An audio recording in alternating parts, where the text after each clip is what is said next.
Okay, this is going to be my second ever how-to video. And it's going to be me pulling the axles out of my 4th gen Camaro. And I'm going to stick it in my 3rd gen, and my 3rd gen axles are going to go into this car. The reason I'm doing this is because this differential's got 411 gears in it, and it's been fully rebuilt. Where my 3rd gen's got a 383 stroker with a stock rear end, I'm thinking 411 gears are going to really help its quarter-mile time. And this car, the motor's got to come out since it's got a bad oil pump drive gear, and I'm going to stick the stock rear end in here. A stock motor is going to go into this one, so it's no longer be like a 12.9 second quarter-mile car. And then so we have a stock motor, a stock automatic rear end, a T56. Should be pretty decent mileage car, just a little slow on the bottom end. So that's okay. So far the only thing I did is I pulled this bolt out, which is right here. And I'm going to have a GoPro video positioned over there to get like a time lapse. So the stuff I've done to this car so far is I put air shocks in. That's it, in the rear, to help raise it up when I'm running drag slicks and stuff like that, because or else it rubs and that starts to happen. So yeah, then I'll have a little video on how to pull the rear end out of the 85, same setup, and then how to put it into this car, and I probably won't show how to put it back in the 3rd gen just because it'd be pretty redundant, because they both should be pretty much the exact same thing. I've done some research online, and from what I've looked online, they're pretty much the same, except this one's a little wider. People have swapped these axles in these cars, no problems. So it should be no problems doing it with this one. So only problem I'm going to have is going to be the parking brake, just because I hate hooking them back up. So this one doesn't look too bad, actually. So we'll see how it goes. Hopefully it goes all good, and then I can have a working rear parking brake, which would be nice with this car, being that it's a manual. But kind of see my drive shaft loop, my SLP loudmouth catback exhaust, and my busted rear end exhaust by having someone help me move the car when it wasn't running, and he wasn't paying attention at all. The chain got hooked onto the exhaust, screwed up the tip, the chain went underneath the tire and just literally yanked everything down, snapping stuff and twisting the exhaust, and now it looks like complete dog ass. This is actually, pipe is actually pulled down and out, so it looks really stupid. But all this exhaust will probably come out when I do this swap, so I'm probably not going to film that part just because the exhaust is coming out, and as far as I know, nothing's going to go in right now. So yeah, this was kind of just makeshift, so it wouldn't drag on the ground. So yeah, we'll see how well this all goes.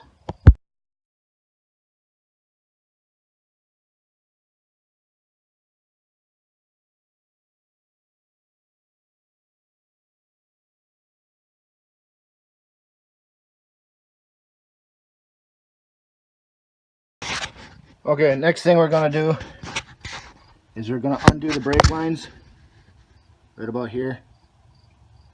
That way, so in case this thing comes down at all, we're not going to wreck the brake lines or nothing like that. Then next will be the parking brakes. And I'm just making sure I'm going to undo those properly. The bolts are out. Just didn't pull the shocks off because it's probably the only thing that's holding it up right now, with the pan bar here disconnected. And my sway bars, both of them broke. I wasn't too surprised on that. So that'll be next.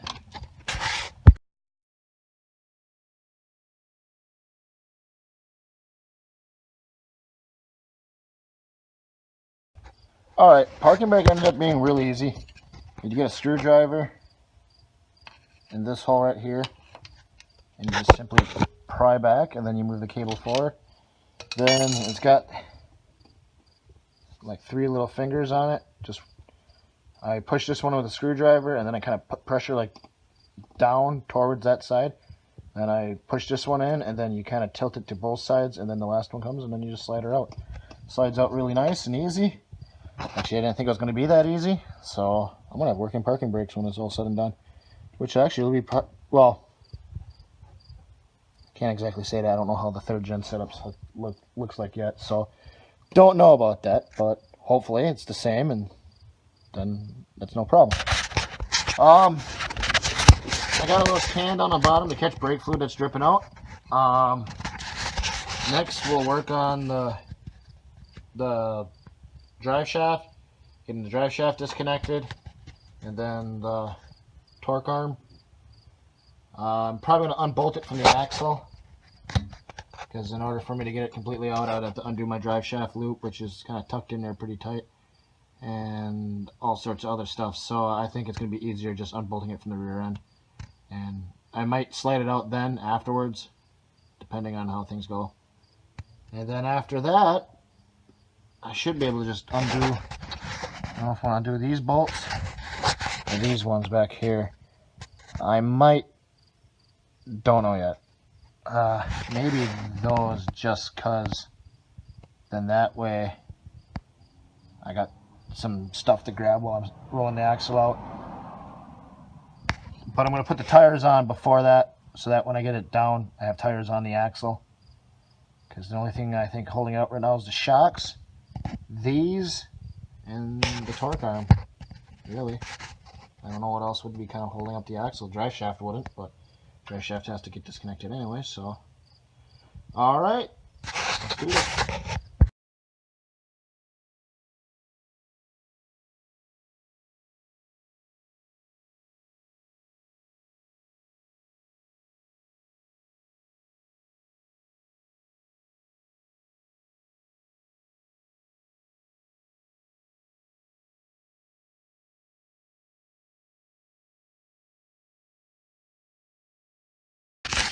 Okay, shocks are out, drive shaft's disconnected, that's all disconnected up there. Drive shaft's loose. Axle's dropping down, and then I noticed, make sure you unplug this. I didn't pull on it hard enough to wreck anything, but kind of just noticed it. I'm like, ooh, that should be unplugged before I continue dropping the rear end. I know the third gens aren't going to have one, so I don't know exactly how that's all going to work, but we're going to see when that third gen's rear end's in this one, if that's going to affect anything at all. I don't think so. I think it's mostly for traction control, which I don't think works in the car anyways, because traction control's for pussies. So yeah.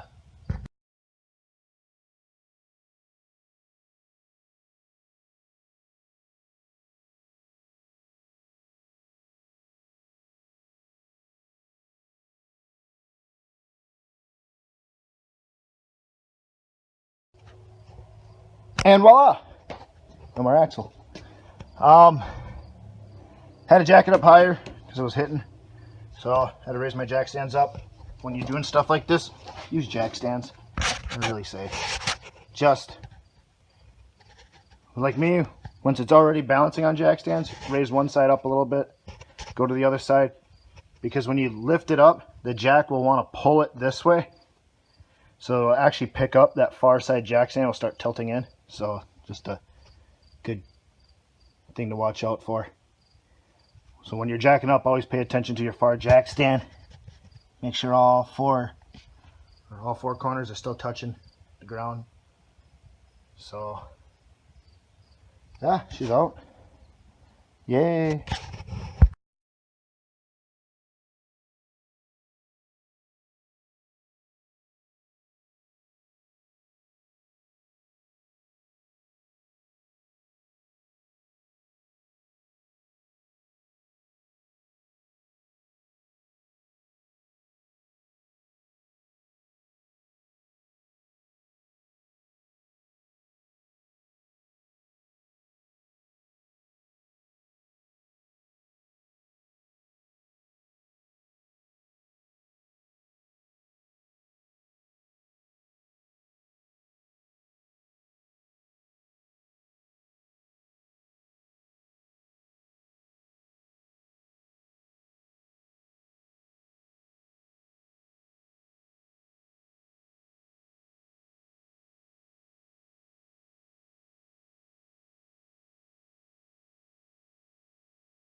Well, so far so good. These bolts went in. A little bit of a pain, so is the other one. I mean, assembling it's usually a little bit bigger of a pain than tearing it apart. But I got that bolt in. And the shocks are on, not bolted on yet. And those I got tightened down. That one right over there. So it's coming together. The only thing I got to measure is I think they're different widths, because it doesn't look like it's going to come close to fitting on there, so I might have to switch the torque arms too. But I got to take some measurements and find out. But yep.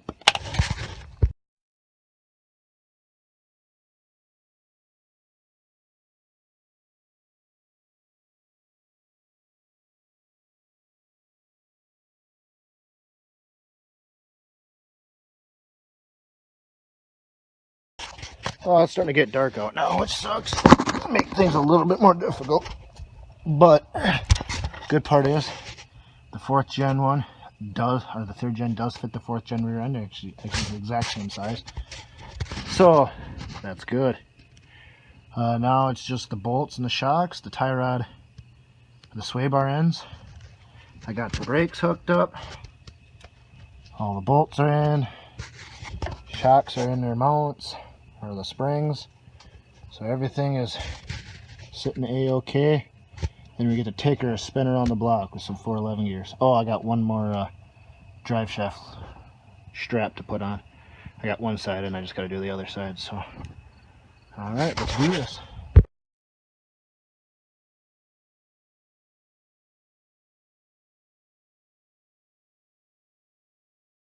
To help in the future, knowing that this rear end isn't going to be permanent in this car, I got a 4 9-inch I'm eventually going to throw in it. The sway bar end links, I took a thread chaser and cleaned up the threads on the bolt and the nut, and I'm going to cover pretty much all of this in anti-seize, so that way when it comes to disassembly in hopefully the near future, this will all come apart super easily.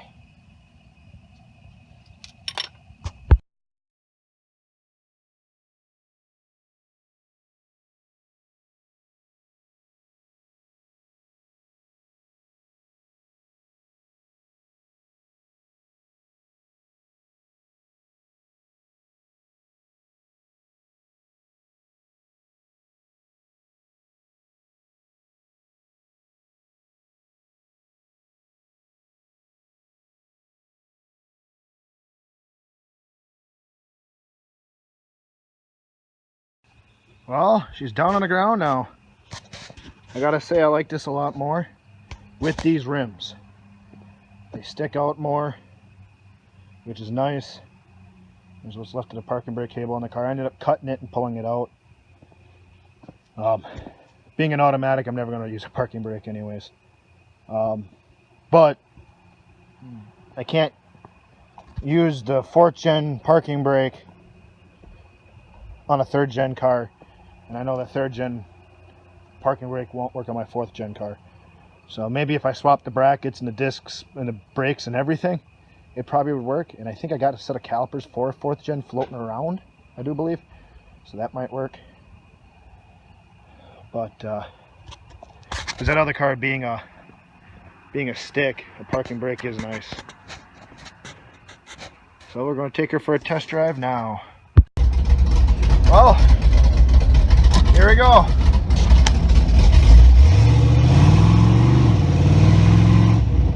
Wow, a lot faster, a lot snappier. But I guess that's 411 gears in a Camaro. I mean, it's got to be a little snappy. Woo!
it! So I decided to pull apart my 85 rear end, and this fell out. I'm like, well, that's no good. Let's see. Oh boy, it's part of the pin that runs all the way through. So, hold a bunch of stuff here. That gear is a little chewed up, got some chipped teeth.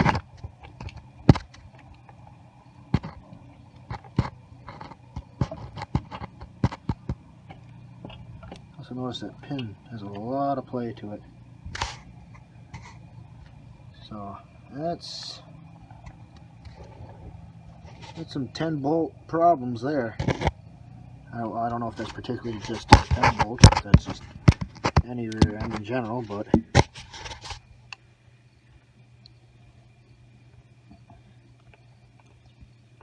I'm not exactly sure how all this is supposed to work, so assuming if it spins fast enough, these must come out somehow.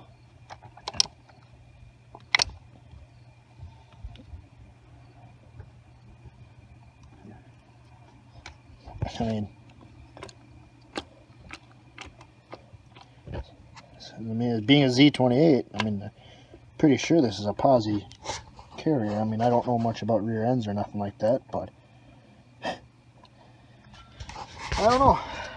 Some advice from you guys would be very helpful.